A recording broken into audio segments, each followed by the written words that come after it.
warahmatullahi wabarakatuh.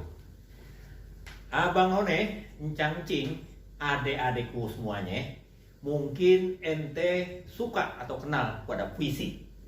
Nah, atau sekali tempo ente pengen ikut perlombaan baca puisi. Tapi bingung bagaimana kudu baca puisi. Nah, oleh karena itu, saya pengen ngasih tahu bagaimana caranya kita baca puisi yang baik. Nah, orang sono bilang tip membaca puisi dengan baik dan benar. Nah, yang nomor satunya, mana nomor satunya? Tentu saja yang nomor satunya itu kita kudu kenal puisi itu sendiri. Akrabin puisi itu sendiri, termasuk siapa yang bikin puisi itu. Karena kalau kita udah kenal sama yang nulis puisi, tentunya kita juga akan tahu siapa dan bagaimana yang bersangkutan itu menulis puisi. Sapardi Djoko Damono tentu saja berbeda dengan Rendra dan seterusnya. Nah, oleh karena itu kalau kita udah kenal, kita udah deketin puisi itu, siapa yang menulis puisi itu, kita akan tahu tema. Tema puisi itu penting kita tahu, apakah tema pahlawan, tema religi, tema cinta, alam, humor, dan seterusnya. Tentu saja kita bacanya berulang-ulang. Jangan kita bosan membaca puisi yang kita cinta itu, yang kita tuju. Misalnya kita suka pada puisi yang ditulis oleh Chairil Anwar yang berjudul Aku misalnya. Ya, biasanya kan contoh-contoh itu ya puisi-puisi yang terkenal, Aku. Jadi harus kita baca benar satu-satu hurufnya, titik komanya bagaimana, dan pilihan katanya seperti apa. Udah gitu, kita baca berulang-ulang, kita hayati puisi itu. Wah, ternyata puisi itu isinya ini. Oh, dia mengandung cinta tanah air. Oh, dia mengandung religi. Dan biasanya kita juga harus kenal juga dan akrab pada puisi itu kalau kita membaca puisi-puisi yang penuh dengan pilihan kata bahasa daerah. Jadi kita harus tahu betul, kita harus lihat kamusnya, bahasa Jawa, bahasa Sunda, bahasa Betawi, bahasa Batak. Itu kan banyak penulis-penulis yang mengambil kosakatanya dengan kosakata bahasa daerah. Itu harus kita tanya kepada ahlinya, jadi kita nggak sembarangan membaca puisi itu. Nah, ini kemudian tekniknya nih, ini tekniknya. Kita harus mempunyai vokal. Vokal itu bagaimana kita bisa membedakan keluarnya huruf. Jadi vokal itu kan ada kalau huruf itu ada vokal, ada konsonan. A, I, U, E, O itu vokal. Sisanya itu adalah konsonan. Dan ada juga huruf-huruf yang secara berdekatan diucapkannya itu. Huruf L dengan huruf L, dan itu sangat dekat ya, jangan sampai kita terburu-buru. Nah, kalau kita sudah menguasai vokal kita seperti apa, kekuatan power vokal kita seperti apa, kekuatan power, nah itu yang menjadi penting. Nah, kalau kita sudah memiliki itu, maka puisi yang tadi kita sudah baca berulang-ulang, kita praktekkan dengan artikulasi yang betul. Artikulasi itu kalau di dalam pelajaran bahasa Al-Quran itu adalah makhrajul hurufnya. Bagaimana kita melafalkan kata-kata yang dimaksudkan. Nah, udah kita tahu artikulasi itu pengucapan, pelafalan yang benar, kita juga harus bisa dalam puisi itu ada namanya gestikulasi. Gestikulasi itu apa? Gestikulasi itu memenggalan kata-kata. Jadi kalau ada puisinya, misalnya puisi Aku karya Chairil Anwar, itu harus dibaca Aku kalau sampai waktuku. Jadi harus jelas begitu, dipenggal-penggal. Nah, habis itu kita ada intonasi.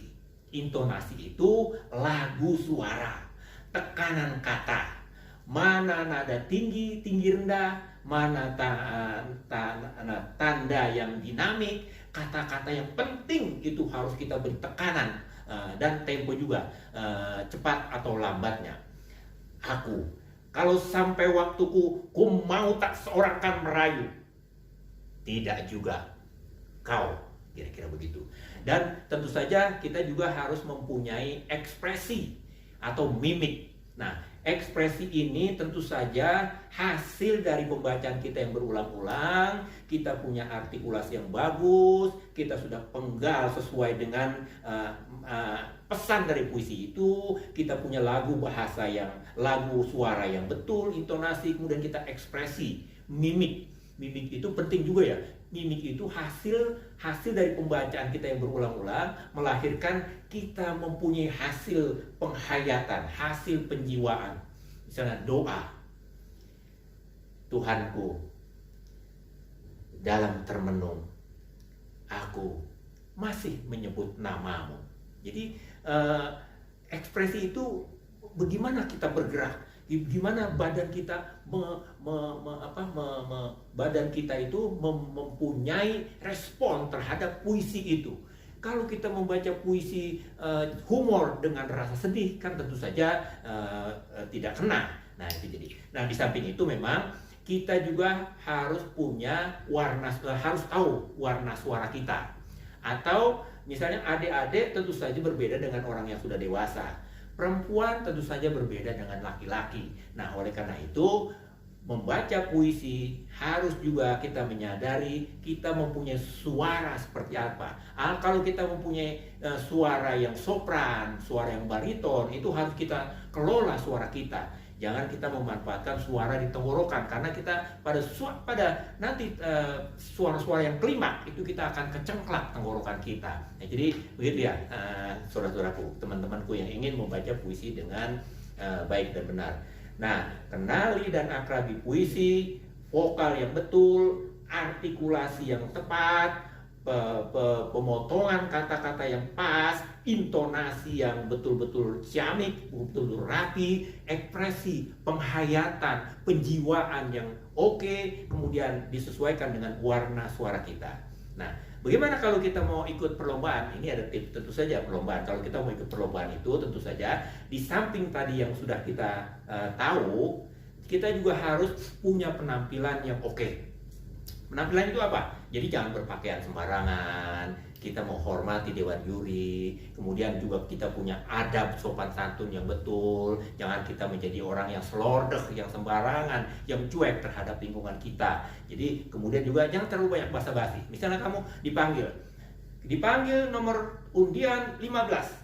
Kamu jangan banyak basa-basi. Dewan juri, ibu juri, saya nama ini, nanti saya akan membaca ini ya. Semoga nanti saya dapat nilai bagus. Kan ada juga yang suka begitu. Jadi kamu harus kalau dipanggil langsung berdiri dengan tegak, pegang naskahnya dan kita baca dengan misalnya Hairil Anwar, aku.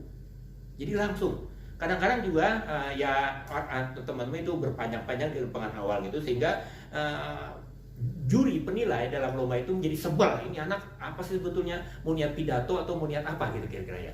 Jadi begitulah, mari sama-sama kita praktekkan apa yang sudah kita tahu dan sama-sama belajar. Semoga nanti perlombaan atau ente mau baca puisi di satu panggung yang besar, kita sudah betul-betul paham bahwa kita punya vokal benar-benar jauh terdengar sampai penonton yang paling belakang. Mari sama-sama berlatih dan salam puisi, cinta puisi berkali-kali. Wassalamualaikum warahmatullahi wabarakatuh.